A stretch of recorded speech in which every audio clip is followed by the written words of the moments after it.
तो आज की स्टोरी स्टार्ट करते हैं हम लोग और बात बताने वाले हैं आपको ताऊ से सुपर ताऊ बनने की कहानी। ताऊ एक ऐसा शब्द जिससे पता चलता है एक रिस्पेक्टेड इंसान है ताऊ जी। जो ये ताऊ जी आपको दिख रहे हैं, इनको गांव में सभी प्यार करते हैं।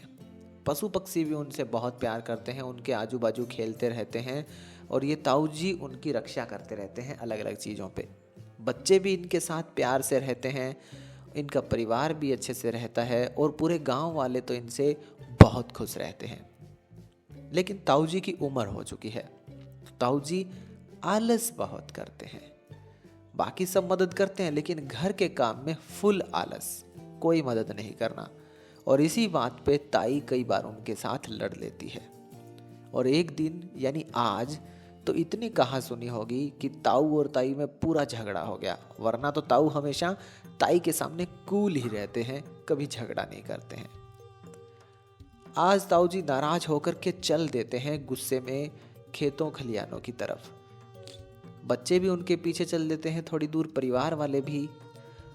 और बच्चे ताऊ को चिढ़ाते भी हैं, कहते हैं ताऊ आज लड़ाई हो गई क्या ताई से? तो ताऊ कहता है जाओ तुम लोग भागो यहाँ से। थोड़ी दूर अपनी बैल तांगा लेकर के ताई भी ताऊ के साथ चलती है। लेकिन ताऊ आगे बंधे अपने ऊंट को और गाड़ी को लेकर के खेत में पहुंच जाते हैं और बहुत उदास हो जाते हैं।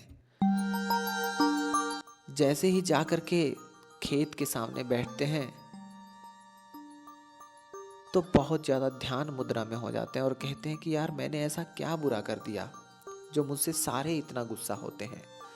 और ताऊ सोचते हैं कि अब तो ताई को सबक सिखा कर ही रहूँगा, और वो जीवन समाधि ले लेते हैं। जीवन समाधि से मतलब है वो एक जगह बिना कुछ खाए पिए बैठ जाते हैं और धीरे धीरे आंधी तूफान आने से कुछ दिनों बाद ताऊ जी मिट्टी में समाने लग जाते हैं और धीरे धीरे एक दिन ताऊ जी के प्राण निकल जाते हैं। ताऊ जी की आत्मा निकल करके भगवान के पास पहुंच जाती है और ताऊ जी का मृत शरीर एक मिट्टी के नीचे जमीन में कमरे नुमा जगह में रह जाता है। ताऊ जी भगवान जी के पास पहुंचते हैं, भगवान जी को प्रणाम करते हैं और ताऊ जी को इतने दिन होने के बाद अपने परिवार की, अपने गांव की और बाकी जगह की याद आने लग जाती है। ताऊ बहुत उदास होकर के भगवान के सामने हाथ जोड़ते हैं। भगवान को भी पता चलता है कि ताऊ जी तो अपने परिवार को, अपने गांव को, सभी जगह को बहुत प्यार करते हैं, लेकिन पता नहीं क्यों वो निकल आए वहां से। अब ताऊ जी की व्यथा देख करके भगवान कहते हैं कि क्या तुम धरती पर वापस जाना चाहोगे? तो ताऊ जी खुश होकर के पैरों में गिर जाते हैं भगवान के कि हाँ प्लीज मुझे भेज दो। भगवान ने कहा मैं तुम्हें भेजूंगा लेकिन बहुत सारी शक्तियां दे करके। तो ताऊ जी और खुश हो जाते हैं।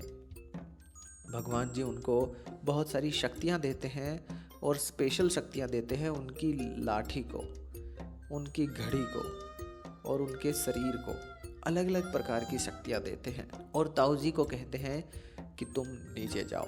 और भी उनके बीच बहुत सारी बात होती है जो कि हम लोग आगे जैसे जैसे कहानी बढ़ेगी आपको बताएंगे। उसके बाद ताऊ जी छलांग लगा करके उड़ते हैं भगवान के पास से और उनको उड़ने की शक्ति मिल जाती है और वो ज़मीन पर एकदम जा कर के टिकते हैं और अपने परिवार को याद करने लगते हैं। लेकिन तभी एक शेर के घुर्राने की आवाज़ आती है और शेर ताऊ की तरफ घुर्रा रहा था और ताऊ की तरफ बढ़ रहा था और तभी ताऊ पर हमला कर देता है शेर। और पहला एपिसोड द बिगिनिंग यहीं पर समाप्त होता है। ताऊ से सुपर ताऊ तो बन चुके हैं हमारे ताऊ। अब अगले एपिसोड में क्या होगा जानने के लिए लाइक शेयर सब्सक्राइब करके घंटी दबा लो और कमेंट में बताओ आपको ये स्टोरी कैसी लगी, मज़ा आ रहा है कि नहीं। मिलते हैं अगले एपिसोड में सुपर ताऊ के साथ। आप कमेंट में बताओ क्या शेर ताऊ को खा जाएगा या क्या होगा।